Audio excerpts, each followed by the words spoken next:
Tropical Depression Egay nahimo ng typhoon category kagabi nga gilantawan nga mahimo kining usa ka super typhoon ugma pipila ka bahin sa Eastern ug Central Visayas na paubos na sa storm signal.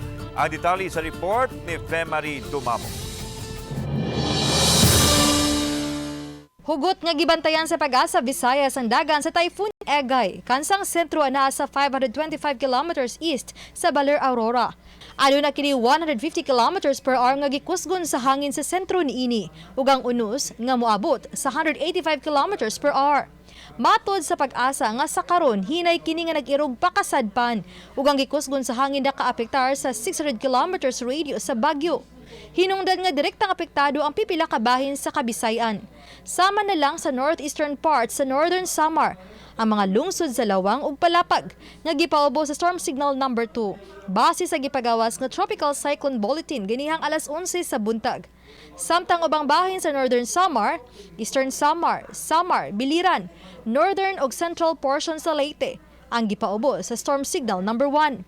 Storm signal number 1 usab giisa sa northernmost part sa probinsya sa Subo, sama sa lungsod sa Midilien ug Daan Bantayan, lakip tang mga isla sa Bantayan ug Camotes. In the rest of Samar and the portions of Central and Eastern Leyte, doon na signal number 1. Delikado na dito ang panahon, kasi natin itong labihang pagpanagom sa kalangitan, inumanan ka ng mga kasarangan nga ito na sa kusog ng mga pagulan ug delikado na kayo ang kadagatan. Wa na ipabiyahe itong tanang matang sa sakinang pangdagat.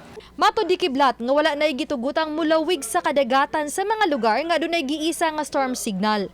Samtang sa ubang bahin sa Kabisayan, bisan og wala pay giisa nga storm signal ganihang udto, gidid-an na ang mga gagmayng sakinang pandagat nga makalawig sama sa mga sakayan ug motorbangka. The rest of Visayas wala pa tayo gi-issue nga gale warning, pero nagpasidaan na tadaan nga moderate to rough ang ato ang sea condition nga moabot gina usahay og 4 meters ang gitason. So most likely karong 5 PM possible nga maka-issue ta og gale warning. Expected nga mahimo ni siyang super typhoon late tomorrow or Wednesday morning.